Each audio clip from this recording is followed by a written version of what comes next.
I want to make the human being more efficient with their breathing, that they can do a lot more with less. It has been absolutely overlooked. No child who is mouth breathing and no adult who is mouth breathing is reaching their full potential. And many people will say, yes, they have their mouths closed during the day. Do you have your mouth closed during sleep? Do you have your mouth closed during physical exercise?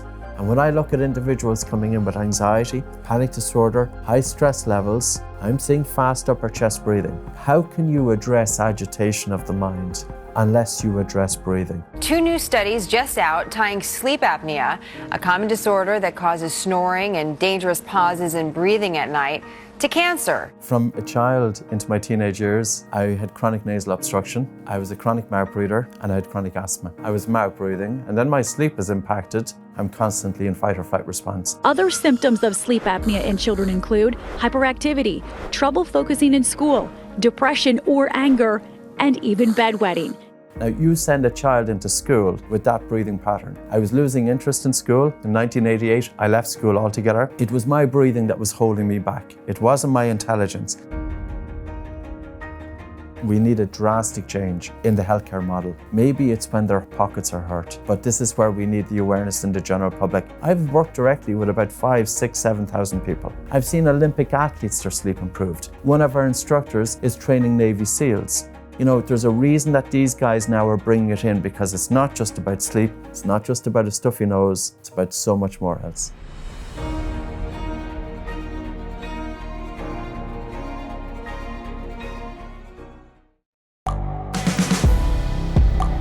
The world is changing. Inspiration is everywhere.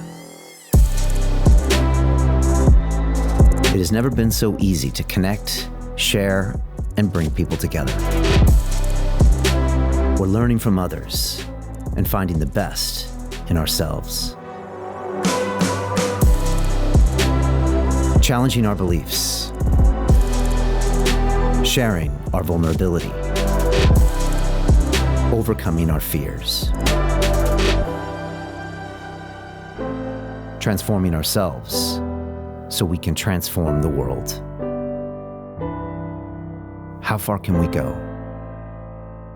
This is London Real. I am Brian Rose. My guest today is...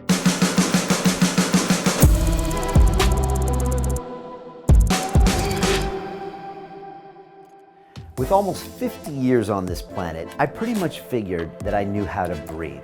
But how much was I wrong? And I sat down with Patrick McKeown of the Oxygen Advantage, and he explained to me how most of us are breathing through our mouths, from our kids to our athletes to even you, and how it's completely messing up our physiology, our health, our performance, everything. And Patrick is very serious about his work. He's been working with children and athletes and high performers for many, many years, and showing them the tremendous benefits of nasal breathing. And after having this episode with Patrick, I actually went home and taped my mouth shut to see if that would help me breathe during the night. You can see a picture of it from Instagram. It looks pretty freaky. Also, Patrick had me running around the studio with an oxygen meter on my finger, and he also dispelled a lot of myths about certain breathing techniques and how they don't hyper-oxygenate the body, but they actually lower your carbon dioxide. This is really important stuff. I think Patrick is at the forefront of his field.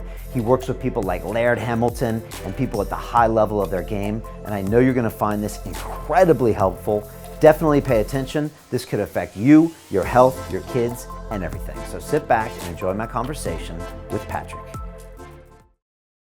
This is London Real. I am Brian Rose. My guest today is Patrick McKeown, the world-renowned breathing expert, author, and lecturer. Over the past 15 years, you've trained thousands of people around the world with breathing techniques that lower stress levels, reduce overall anxiety, and improve physical well-being. You're a student of the Bew-tech-oh breathing method from Moscow, and your latest book, The Oxygen Advantage, aims to revolutionize your health and fitness using simple, scientifically proven breathing techniques. Patrick, welcome to London Real. Thanks very much, Brian. Great having you here. You know, I was having dinner with Dr. Daniel Stickler and his amazing wife, Micra, a couple months ago after Daniel was on the show. And Micra couldn't stop talking about you and your breathing techniques. She's a trained athlete, special forces, all sorts of stuff. And I think she'd spent a few days with you. Yes. And she said, you got to get Patrick on the show. I had been hearing about you over the last couple of years and the Oxygen Advantage. So I really wanted to have you here today to just to go deep on all these things that we don't understand about breathing. Sure. So it's great to have you here. To be honest, 5 years ago, somebody said on one of my shows that I was talking about like plant medicines and ayahuascas, and they said, you know, breathing can get you to those states. And I was like, you know, you're crazy.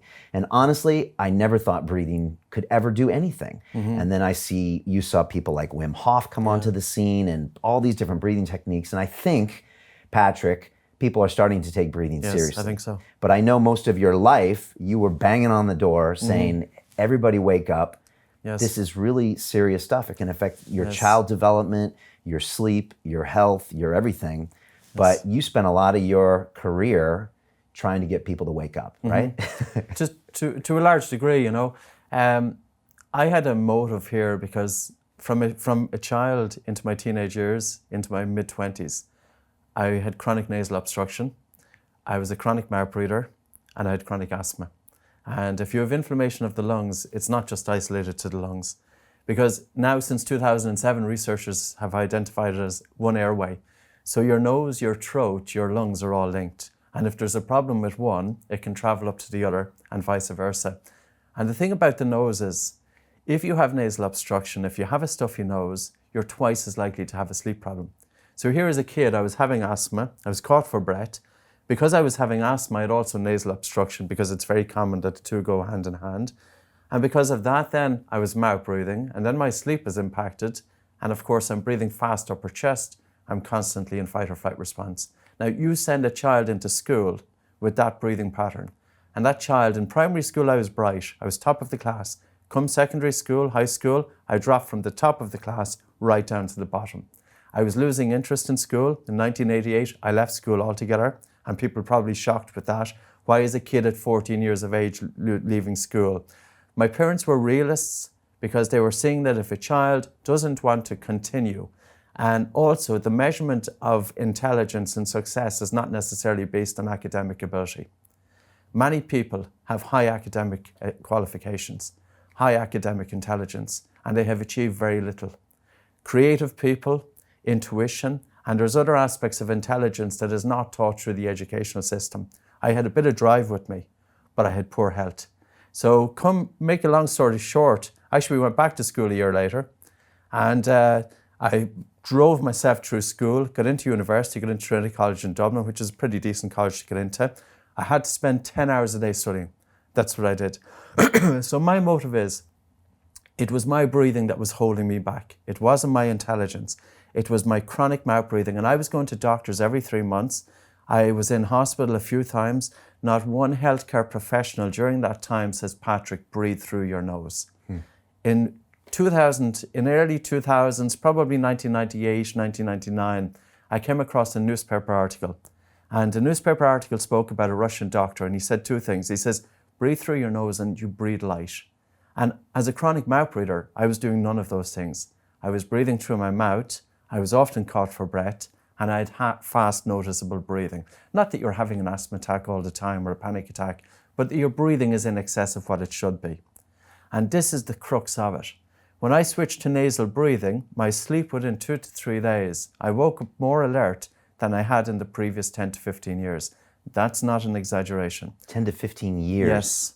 Yes. Just from better sleep? Just from better sleep. And this, even though I found it purely by accident, I actually taped up the first night, taped my mouths, and because my nose was so stuffy, I was able to unblock it using breath hold techniques, but I also had to get nasal dilators to open up my nose. So you can imagine the first night, I had a nasal dilator on my nose, I had tape on my mouth to force myself to breathe through my nose, and it took me a couple of days just to get the hang of it. Then I started waking up my alert. My wheezing reduced by about 50% in that week. Now, this was driving me. I wanted to get it out there. So I have no medications. All you did was force yourself to breathe through your nose. Change my breathing Now you patterns. just said taped your mouth like it's like it was casual, but most people are going to be freaked out and saying, "What? You tape your mouth closed when you go to sleep?" I've heard a few people mention that before, but that is shocking to a lot of people, right? It's huge. Right. And, And you've also taped your daughter's mouth shut. Yes, And we're going to get have. into the kids' stuff as well. Absolutely, yes. Right. Yes. I feel like you walk around the neighborhood sneaking into people's houses and taping their mouths. But it probably would make for a better... Well, we've created a momentum here. Okay. Taping of the mouth now is becoming more mainstream. It's not just in the fringes. I've heard about it. If you see now there's products on the market, and we'll have our own product coming on the market for children, because it's always been the issue. I always wanted to get kids, how do we get children breathing through their noses? If we let a child continue to mouth breathe, it's going to impact the craniofacial development. It's going to result in malocclusion of the teeth, crooked teeth, because the mouth isn't closed and the tongue isn't resting in the roof of the mouth. We need a growing child to have their lips together, to breathe through their nose, both during wakefulness and during sleep, and with correct resting tongue posture of being in the roof of the mouth. It's the tongue in the roof of the mouth that exerts a pressure to drive the jaws forward on the face to make room for the airway. The mouth-breathing child, they don't have the counteracting force of the tongue, and as a result, their jaws are developed set back, and as a result, their airway is compromised. And their airway isn't compromised just during childhood. Their airway is compromised for the rest of their life. We talk about obstructive sleep apnea, and we talk about an epidemic that's out there now. 43% of males aged between 50 and 70, 27% of females aged between 50 and 70, 26% of males aged between 30 and 49, and 9% of females aged between 30 and 49. Have apnea of some sort. Sleep disorder breathing, and at high risk of obstructive sleep apnea. And that's a European, Swiss, relatively recent study. Wow. Now, could that be absolutely resolved? Yes, if we looked at breathing during childhood. And this is really where we want to get to the crux of it, because it has been absolutely overlooked. We know studied, statistics looking at children, 25 to 50% of studied children persistently mouth breathe. And if a child is mouth breathing, their sleep is impacted. And if their sleep is impacted, they have 40% chance of developing ADD, ADHD, and or a learning disability. So you think it's all sleep related? Sleep and breathing go together. What if your happened- breathing is off, your sleep is off. Okay, what happened 100,000 years ago when we're out hunter-gathering throughout the savannas? Yes. Did we nose breathe then? Yes. And Yes. How do we know that, and what would have made us more likely to nose breathe? We know by the shape of the face. Okay. And just so people understand, literally the shape of your entire cranium, facial, Yes. jaw changes as a child if you don't breathe right. Absolutely. And 60% of the growth of the face is achieved by 4 years of age. So we have a very brief window of opportunity there. 90% of the growth of the face is achieved by 12 years of age. So if you were to look at a study that came out on Neanderthals about 2 years ago, the researchers identified that they had really wide facial structures. They had very large nostrils, and the researchers put down the large nostrils, not just because they were nasal breathing during rest, but they were nasal breathing during physical exercise. Professor John Mew, he's based here in London. He's also an anthropologist. He was also trained as an orthodontic surgeon. He's an orthodontist, and he's 90 years of age now. And he writes about 400 years ago here in the UK, when they unearthed bodies from graves from upper middle class background, people who had access to sugar. They noticed that the craniofacial development was much poorer. In other words, they had narrow facial structures, jaws that were set back, and they had overcrowding of teeth. If you go into any natural history museum, you don't see overcrowding of teeth. Crooked teeth are a problem. And it's not just an aesthetic problem, but it's an airway problem. Because the vast majority of kids who breathe through their open mouth, they will develop crooked teeth. And the reason that they have crooked teeth is because they don't have the tongue resting in the roof of the mouth. Now, I know traditional orthodontists will probably say that it's down to genetics. It's not down to genetics. This has changed remarkably in the last 50 to 100 years. We don't even have to go back 100,000 years ago. Whether It's you because of sugar? I think diet has been one aspect of it. Because I think something triggered it, stress, right? Yes. Because it's not like the hunter-gatherers knew to walk around and they didn't have any tape. Yes. And they probably didn't say, we know nasal breathing is the right way. Yes. Although maybe it was a meme, maybe they would watch people and maybe it was something everyone did and they just did it without thinking about it. But Yes. what would trigger people? There's a number of things to it. One is tongue tie. So, for instance, midwives in 16th century France, when the infant was born, they used to open up the baby's mouth and just check the string that holds the tongue to the floor of the mouth. And if it was too tight, they had an extra long fingernail, they just clipped it. And the reason they did that was because they wanted the tongue to move freely in the mouth, because the tongue was necessary for breastfeeding. If their tongue was stuck to the floor of the mouth, that child couldn't breastfeed, the child wouldn't thrive, and back in the 16th century, the child would probably die. So human beings, we've seen interventions like this throughout. And if you look at a book written back in the 1870s called Shut Your Mouth and Save Your Life by an American painter called George Catlin, he went and spent time with the North American Indians because he thought their traditions were dying out. So as an artist, he wanted to chronicle this. He wrote about the Native Americans, where every time that the baby had the lips apart, the mother would go over to the baby and press the lips together. And he also spoke about the European settlers, kids coming over, adults coming over, sleeping on their backs, mouth open, just breathing hard. So, it's always being there. And I think food, especially we're eating very soft food now, which is not developing the muscles of the face, lack of breastfeeding. And I know, listen, I'm not blaming mothers here. Society has forced mothers to work because we're all up to our debt, all up to our neck in mortgages. So I really understand that the significance that the mom is often pressurized to go back into work to make sure that the family home is paid for. But breastfeeding is really important, not just for nutrition, because it's breastfeeding that develops the muscles. It develops the muscles of the face, so the baby has good muscle tone. And with this, then that the baby is more likely to restore nasal breathing. So there's probably not just one factor, and you can't isolate which factors cause mouth breathing and which don't, but it can be addressed, and that's the key. All right, so this is, you just shot a big old cannonball across the bow of the world and said, wait a second, a lot of our problems could be because our children and we are breathing through our mouths and not our noses. And that can affect, like you said, when you talk about your case, it's a great point.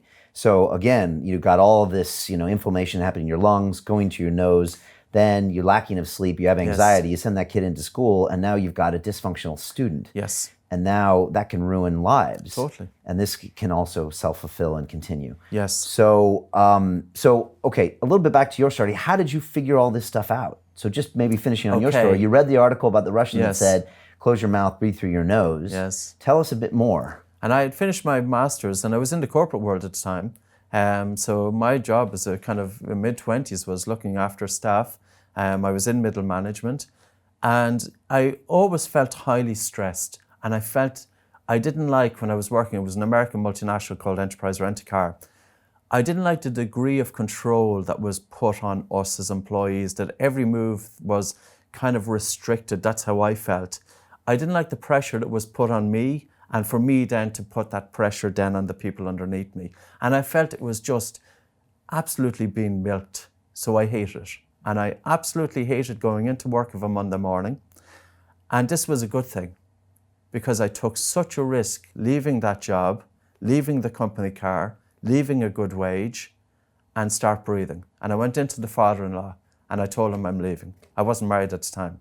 And he says, what are you going to do? And I says, I'm going to teach breathing exercise.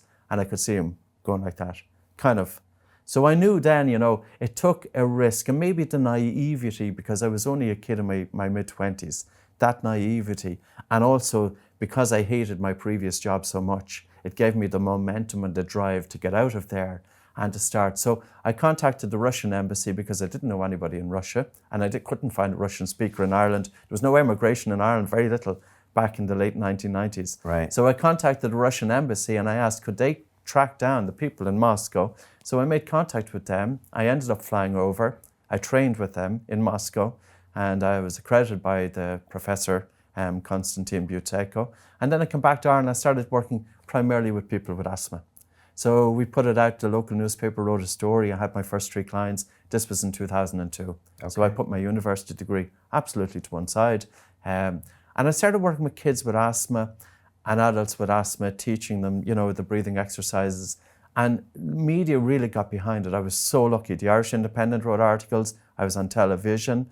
And it's just kind of bizarre. I had so many lucky breaks in that I was able to fulfill a passion, because I was also seeing the results. And this was the key, because too often, like most people, and I know I'm probably going off topic a bit, but I found a job that was really suited to me. And very few people find a job that's suited to them. If you can find something that's suited to you, it's effortless and it's wonderful work. And also, it's so fulfilling because we were seeing kids, we were seeing adults, we were seeing them reaching their full potential. And I'll come back to it. Mouth breathing. No child who is mouth breathing and no adult who is mouth breathing is reaching their full potential. And many people will say, yes, they have their mouths closed during the day. Do you have your mouth closed during sleep? Do you have your mouth closed during physical exercise? And where is the correct tongue resting posture? Because your tongue has got two places to be. It's either in the roof of the mouth or it's falling back into the throat. If your tongue is falling back into the throat, the airway is compromised. If the airway is compromised, your sleep is compromised. And if your sleep is compromised, your day is compromised. Yeah, no, that's true. And again, I'm wearing this Oura ring because I'm trying to track my sleep better. And I was just telling you, yesterday, I had a difficult day. It was a hard day because I had lousy sleep the night before. I woke up at 4 a.m. I couldn't get back to sleep. And I was telling you, I stopped drinking 2 years ago, but I felt like I was hungover the next day. I just felt compromised, cranky. Training was hard. And I was just like, wow. So I know how high quality sleep is important. Yes. We've been hearing about sleep apnea the last few years. I mean, 20 years ago, I don't know if anyone wasn't on ever the radar. But we know people are out there that are sometimes dangerously risking their life because they literally stop breathing in the middle of the night because of blockages. Sometimes it's because you're overweight, not always. Yes. So, but what you're saying is even the mouth breathing at night can be affecting everybody right now. Mouth breathing is contributing to obstructive sleep apnea in a big way. Now, of course, doctors will say it's oversimplified. Let's look at how sleep medicine has changed since 2015. In 2002, we were talking about nose breathing and we were using breath hold time as a measurement of breathing pattern disorders.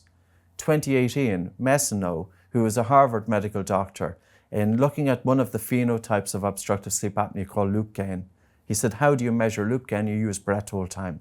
Breath hold time. Breath hold time. And an individual who has a low breath hold time during rest will have high loop gain during sleep. And what that means is that they have very unstable breathing during sleep. But I'll just give you a very simplified definition of obstructive sleep apnea. Okay, and then we have to talk about breath hold time. Sure. Okay. Obstructive sleep apnea is when the upper airway collapses during sleep. And it's a battle that's going on between your negative pressure created inspiration. So as you're drawing air into the lungs, it's causing a negative pressure in the throat, and this is causing the throat to come inwards. And the airway can collapse at 4 different places. One is the soft palate, one is the tongue falling back into the throat, one is the epiglottis, or one is the throat itself. We really need to get these airway dilator muscles working. And we do this by changing breathing patterns because, as I said at the start, it's not an isolated airway. The airway muscles here are linked with the diaphragm, and your diaphragm is linked with your nose. You can't get these airway dilator muscles working effectively because during wakefulness, the airway dilator muscles, there's 20 muscles in the throat, and it's a subset of those that help to maintain an open airway. During wakefulness, our airway is kept open, but during sleep, the muscles get lazy and the airway collapses. Now, individuals they can not hold their breath, they can stop breathing for about 90 seconds to 2 minutes, not even waking up out of it. They resume breathing with huge gasps of breath. During the stopping of the breath, their blood pressure is going up through the roof. They're putting a lot of stress in their heart. Their blood oxygen saturation could go down to 60%. Now, you need to get up the Mount Everest to achieve that. And these individuals wake up in the morning and they can be doing that 20, 30, 40, 50 times an hour, every night, every week, every month, and it will absolutely certainly reduce life expectancy. It's amazing to me that you don't wake up, that you stop breathing for like you said, 90 seconds or 2 minutes and you're still in a sleeping state. Yes. I mean, you will have sleep fragmentation. So you're constantly being awoken from the depth of sleep up to more shallow sleep. And with one phenotype of sleep apnea called arousal threshold, those individuals are light sleeping all the time. So they're going to wake up exhausted anyway, even if they don't have huge events. And this is where sleep medicine has changed, and we need really to get the research looking at breathing and sleep. But all too often, the medical profession, they don't want to know about breathing, and I think it's partly because of egos. And I'm going to put it out there, because medical is all about the science and the latest technology and discovering, these new DNA and all of this stuff. And what's breathing like? Well, I will say that breathing is going to be the solution, or part of the solution to sleep. It could be an oversimplification, but I've been joining the dots together. And what's more, since 2002, I've worked directly with about 5,000, 6,000, 7,000 people. You know, this isn't just kind of stuff that's coming out of my head. I'm working with kids, I'm working with adults all the time. I've seen Olympic athletes, their sleep improved. You know, you mentioned special forces. We have some of our instructors who use this stuff with training with the SWAT, Special Weapon and Tactics. One of our instructors is training Navy SEALs. You know, there's a reason that these guys now are bringing it in, because it's not just about sleep, it's also about focus and about performance. And coming back to breath whole time, it ties in with both breathing, sleep, and stress. Okay. And real quickly, we had Matthew Walker in here who talks a lot about sleep, and he really said the same thing. Look, the lack of sleep, it's not only making you tired and making you cranky, it literally is shortening your life. And I think most people don't think that. Yes. We always had this, I sleep when I'm dead, high performance people don't sleep, but that's all nonsense. Yes, it's all absolutely all the nonsense. high performance people I know sleep a lot. Yes, and to sleep, not just quantity, quality. Yeah. And here's the difference, because people over 40 years of age, we're 6 times more likely to sleep with an open mouth.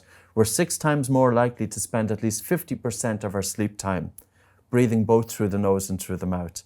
And it is really about the quality. And if you look at the books written on sleep, it's all the emphasis on sleep hygiene, don't be using your mobile phone, make sure your room is dark, silent, all of this stuff, don't drink alcohol. Of course, this stuff is all good, but they're missing the elephant in the room. If your mouth is open, your tongue is falling into the airway, the mandible, the lower jaw is falling back into the airway.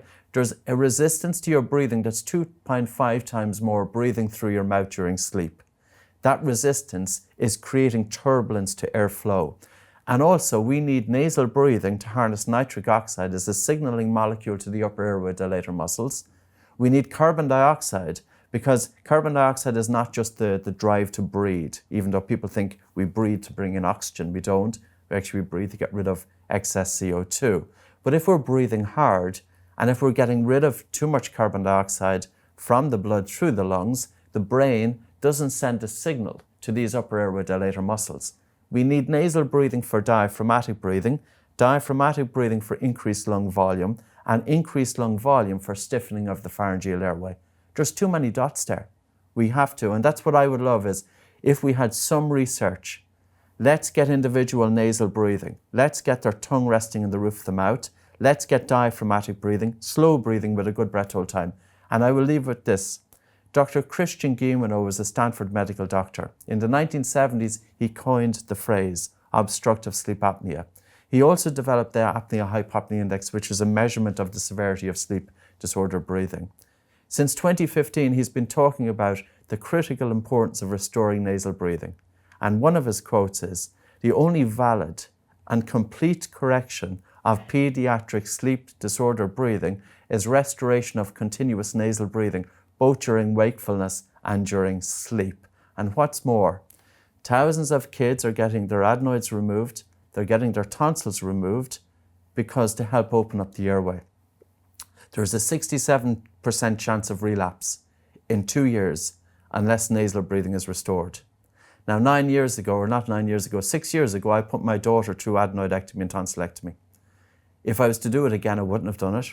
I now know, because you learn from your mistakes, but there was no mention of nasal breathing post-surgery. I had an operation on my nose in 1994, and the good surgeon who fixed my nose, he never told me to breathe through it. This is really a wake-up call. We need to start, looking at kids who are going through a traumatic procedure with generalized anesthetic. They're coming back out in the trolley. They've had their, really traumatic, not just for the kids, but as a parent, I can talk about just firsthand from that.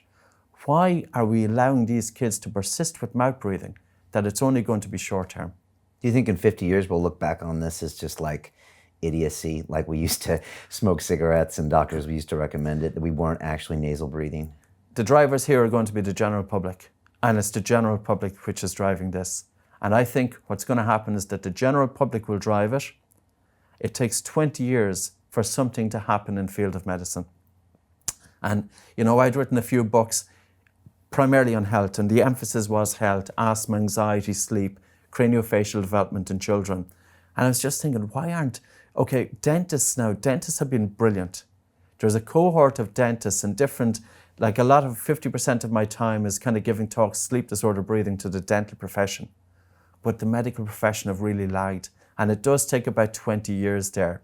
So I'm hoping that the general public, that they start noticing the difference. And it's common sense. And I've had a debate in sleep congresses with a professor of medicine in Chicago about 2 years ago. And he's saying it doesn't matter how people breathe. And I said, listen, I said, have you ever read a medical textbook? Have you ever seen the functions of the nose? Do you actually know what the nose is doing on the face? How can you say that the nose, it doesn't matter how you breathe? Because this is not new stuff, Brian. 1988, Swift, a researcher, in one of the papers, which is written by an ENT from New Zealand called Dr. James Bartley, when people were forced, post-jaw surgery, their jaws are wired shut, so they were forced to breathe through their nose. When they were forced to breathe through their nose, the pressure of oxygen in the blood increased by 10%.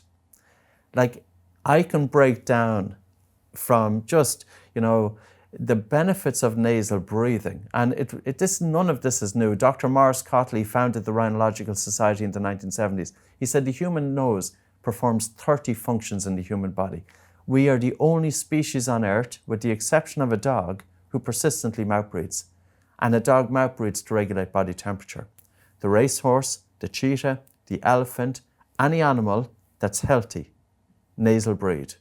Animals and human beings are the exception. That's powerful stuff. I mean, I don't know why we would expect doctors to be up on this stuff. I mean, they're not up on sleep. They're rarely up on nutrition. They're rarely up on any of this stuff because they're not taught that. I mean, I think in the entire medical school, they're not even, but one day they're taught about sleep. And so usually it's other people on the cutting edge of these fields that are opening their eyes to these things. Because also doctors a lot of times motivated by drugs, drug prescriptions, high margin procedures, all of that stuff. And the last thing they want to do is tell their patients, get more sleep, breathe through your nose, goodbye. They're probably going to lose all their patients. Yes, well, we need a drastic change in the healthcare model. And maybe it's going to take, when profit reduces, that individuals and that the industry will change. Maybe it's when their pockets are hurt. But this is where we need the awareness in the general public. And I feel for kids. I feel for the child, the 4 and 5 and 6 and 7-year-old kid, the child with rhinitis. Allergic rhinitis is so common, 30% of the Western population, 60 million Americans. Like, we have in the UK here one of the highest rates of asthma in the world. You don't just have asthma. You also are more likely to have rhinitis, 60% chance. What is rhinitis? Rhinitis is when your nose is stuffy. Okay. So like hay fever. Yeah. So hay fever would be allergic rhinitis. Right. And if you have nasal stuffiness, you have poor sleep. But your mouth is also driving breathing to the upper chest, and upper chest breathing and fast breathing is fight or flight. So it's not just about asthma. It's not just about a stuffy nose. It's about so much more else. Now, talk to me, your fellow Irishman, Conor McGregor, had a boxing match with Floyd Mayweather a couple of years ago. Yes. And you were watching his breathing, right? I was, yes. Because you're into sports science. I mean, you spend a lot of time with athletes. Yes. What did you see in that fight? I think he's a terrible breather. And you can see this, and this is how so easy it is to see. Like, go on to any YouTube interview where he's giving an interview to the press. Not after a fight, because of course your breathing is going to be laboured after a fight. I'm looking at his breathing during rest. I'm seeing fast breathing from the chest. There's no natural pauses post-exhalation. And what that is telling me, that his respiratory rate is too much. He's breathing thoracically. His breathing is entirely inefficient. His oxygen uptake is going to be reduced. His oxygen delivery is going to be reduced. He is not breathing optimally. And that's going to have an impact in sports. What are the impact? Disproportionate breathlessness, gassing out too soon, respiratory muscle fatigue, and also inadequate oxygen delivery to the muscles. Now, this is when the legs give out. And if you watch that, if you remember that fight, it's funny enough, the commentator was really on the ball. On the 8th or 9th round, he said he's really starting to mouth breathe hard. Yeah. And then it was a round afterwards, his legs started to go jelly. Now, here's the interesting thing. 50% of athletes are prone to respiratory muscle fatigue because the diaphragm trumps everything. The body is there to make sure that respiration is maintained, because we can only last without air, for a few brief minutes. Now, if the respiratory muscles are fatiguing, blood is diverted from the legs to feed the diaphragm. And you may see an athlete and they're going hard, and the next thing is their legs are going from under them. Is that due to a buildup of hydrogen ion, which also can be improved by breathing, or is it due to respiratory muscle fatigue? His legs went from under him, game over. And, here again, and I contacted the coach and I said, listen, I says, Kavanaugh. yes, I sent email to John Kavanagh and I said, really, you'd want to look at Conor's breathing here. No reply. And I think it's because it's only in certain cohorts. Now, in saying that, we've some Olympic athletes, we've some really high-level individuals who get this, but it hasn't happened across. I think it's the innovators now. I'm going to email John after this because there's been a couple of London Real guests that have spent some time with Conor, and we'll try to get you in there. Great. You really think it would make a difference on his performance? I would say without a doubt. Wow. There's no way that you have an athlete that's breathing. If you have poor breathing patterns, dysfunctional breathing at rest, it cannot automatically correct itself during physical exercise. It's your everyday breathing that impacts your breathing during sports. And there's so much you can do with the breath. The breath isn't just this thing that's used by hippies with the open sandals and the tree huggers. This is about performance. This is about resilience. This is about getting to the science and looking at the power of the breath. And by the way, I'm not talking about going to some instructor and the instructor is telling you to take this big breath. That's total nonsense. We're talking about the different dimensions of breathing. All too often, there's such an emphasis placed on biomechanics of breathing, breathing using your diaphragm, taking these full breaths of air into your lungs. You cannot sacrifice the biochemistry of the breath and concentrate on the biomechanics. We need to have a balance between all three. Yes, I'm all for biomechanics. The diaphragm is very important. Diaphragm is linked with your emotions. Diaphragm is linked with spinal stabilization, for posture, for movement, but also the biochemistry, which determines the release of oxygen from the red blood cells to the cells. How many times have we heard, take a deep breath, and the person takes this big breath. What's the big breath doing? It's blowing off carbon dioxide, and the loss of CO2 is causing hemoglobin to hold on to oxygen. We don't want our red blood cells holding on to oxygen. We need our red blood cells to release oxygen. How do the red blood cells release oxygen? They release it in the presence of carbon dioxide.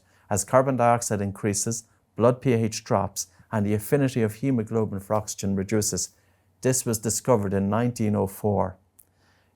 By changing your breathing, you can open up your blood vessels, 70,000 miles of circulation. We can influence that. Just get the individual to really slow down their breath, focus on the airflow coming into the nose, focus on the airflow leaving the nose, and deliberately slow down the breathing to the point of air hunger. Air hunger tells you that carbon dioxide is increasing in the blood. And as carbon dioxide is increasing in the blood vessels dilate. But also as carbon dioxide increases in the blood, hemoglobin releases oxygen. So when we're talking about breathing, it's not about necessarily the individual who's going into this studio and you hear everybody in the room breathe. You shouldn't hear anybody breathe during rest. If they're breathing hard during rest, they're getting rid of carbon dioxide, they're causing their blood vessels to constrict, and they're impeding the release of oxygen from the red blood cells to hemoglobin. This is really where, we need to start breaking down the different dimensions. And I would hope that professionals who are teaching yoga, Pilates, counseling, that they start looking at the different aspects of the breath. Don't just concentrate on one part of the breath and sacrifice the rest. Yeah, so the big deep breath can actually hurt you, is what you're saying. It's not increasing oxygen uptake in the blood. It's not increasing oxygen delivery. And if you continue taking that big deep breath, you'll be stuck in that pattern of hyperventilation, chronic hyperventilation. Now, it's often hidden. And you could have an individual who is breathing fairly normal during rest, but they go and do physical exercise and they're having disproportionate breathlessness. We should be able to tolerate, a mark of a good level of fitness is an individual who can go for a run with light breathing. If you think of somebody who is very unwell, they walk and they get out of breath walking up a flight of stairs. So there is a correlation between fitness and ventilation. And people who are in good states of health with good breathing, they have light breathing. Okay. What do you think of Wim Hof? He's been on the show a few years ago, Yes. and he's known for his cold water therapy, which is Yes. great stuff, but also his breathing techniques. Yes. And that is rapid breathing. Yes. I've done it with him, and it's... Yes. I'm Yes. probably messing up all my hemoglobin right now, right? But what do you think of that? I think it's very interesting as a stressor. It's primarily as a stressor. That is not going to... But it also it's gonna- hyperoxygenates your blood as well. But that's what we're going to talk about. all right. Okay. But it stresses you. If we look at the oxygen in the blood is carried two ways. 98% of your oxygen is carried bound by hemoglobin. Now, at normal breathing, if we were to put a pulse oximeter on, our blood is already fully saturated. Pulse oximeter, what is that? It's a little device that you place on your nail, and it picks up the hemoglobin if it's saturated by oxygen. So basically, It can see through your skin. exactly. And There's look a at the- little red light and an infrared light. Okay. I have one in my bag, and of course I forgot that prop, but however. Okay. So we know that breathing at rest, that your blood is already almost fully saturated. That carries 98% of your oxygen. 2% of your oxygen is dissolved in the blood. Now, if you hyperventilate, you can increase the amount of oxygen dissolved in the blood, but you cannot increase the saturation of your hemoglobin with oxygen. The hyperventilation, therefore, it's not increasing oxygen uptake in the blood. It's increasing a little that's dissolved, but here's what the hyperventilation is also doing. It's getting rid of too much carbon dioxide. 30 seconds of hard breathing will reduce CO2 in the blood by half. Every 1 millimeter drop of CO2 reduces blood flow to the brain by 2%. Now, if you think of that, if we drop our CO2 from normal of 40 millimeter of mercury pressure to 20, and every 1 millimeter drop is reducing blood flow to the brain by 2%, 30 seconds of hard breathing is reducing blood flow to the brain by up to 40%. So if you breathe hard for 30 seconds, it's normal that you feel lightheaded. That's not because of hyperoxygenation. That's because of a deficiency of oxygen, because the carotid arteries are constricting and the bond between oxygen and hemoglobin is strengthened. So on one hand, the Wim Hof technique, it is increasing the amount of oxygen dissolved in the blood. On the other hand, it's causing too great a loss of carbon dioxide. This is causing, it's a little bit technical, a left shift of what's called the oxyhemoglobin dissociation curve. But basically, the harder you breathe, the more CO2 you get rid of, and the more the red blood cells are holding onto oxygen. So here on one hand, we have increased oxygen dissolved in the blood, but on the other hand, hemoglobin is not releasing oxygen to the tissues, but hemoglobin carries 98% of your oxygen. So really, I think we have to look at, and if you look at Cox's paper on the Wim Hof method, you will see that the SpO2 across the top doesn't increase from hyperventilation. You do see that the carbon dioxide levels dramatically fall, and blood pH does dramatically increase. So the Wim Hof method is a short-term stressor. And I do think it has its benefits because it's increasing epinephrine, it's increasing adrenaline, and it's causing the body to make adaptations to change immune functioning, that the immune system can be targeted through short-term hyperventilation.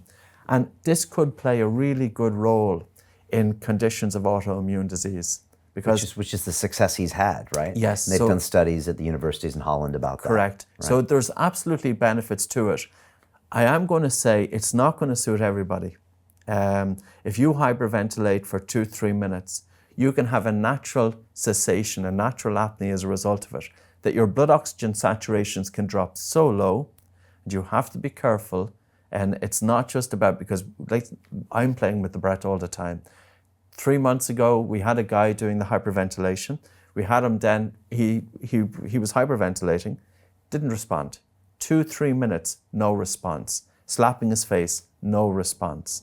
So we really need to, and I don't... That's because the blood is dropping in the brain. There's absolutely... Okay, so the hyperventilation, say for the short period of time, has got rid of so much carbon dioxide. Carbon dioxide is the drive to breathe. So the brain will only send a message to breathe when carbon dioxide climbs back up to that threshold. Gotcha. But if you've got rid of so much CO2 that your CO2 is down here, the brain isn't going to send any signal to breathe. So as a result, you will naturally stop breathing for such a long period of time.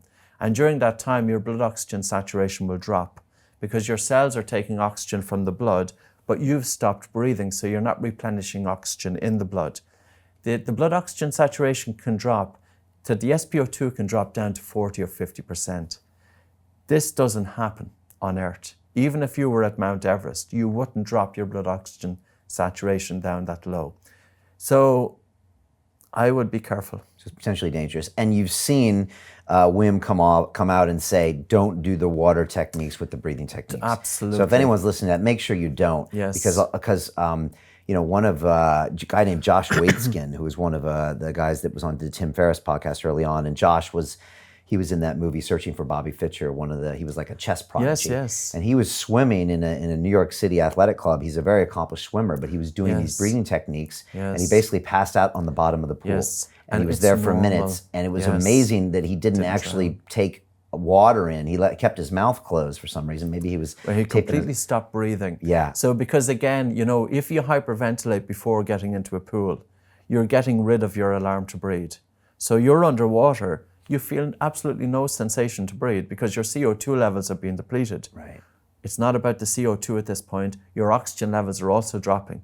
And if you have underwater blackout, there's no warning. You're conscious, you're out. And if you're out underwater, that's a big problem. People have died, so I would say the hyperventilation, doing it on land, very good as a stressor, forcing the body to make adaptations, gives you a good idea of the power of the breath, but not underwater. Now, we do breath holding, but we do breath holding and I think it's really good because it's forcing the body to make adaptations.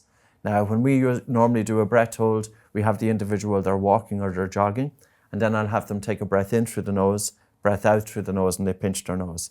And we also are monitoring their blood oxygen saturation, and we want to drop them down to about 85%, which is severe hypoxia.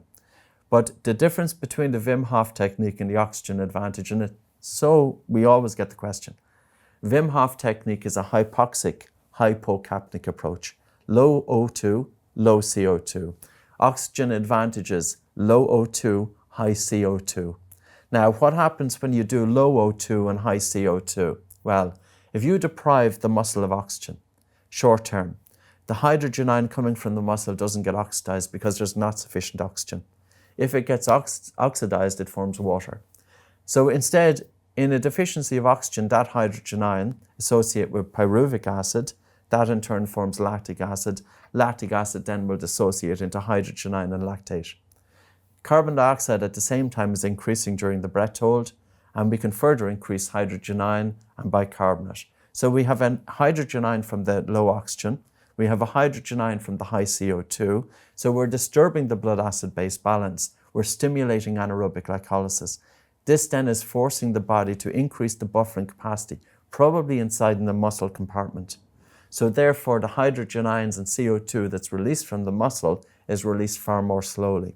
So there's huge adaptations that you can do with simple breath hold techniques if you want to challenge the body, because you can disturb homeostasis, and you can incredibly, if you were to compare this to high intensity interval training, which athletes do to stimulate anaerobic glycolysis, in terms of the blood oxygen level, no comparison.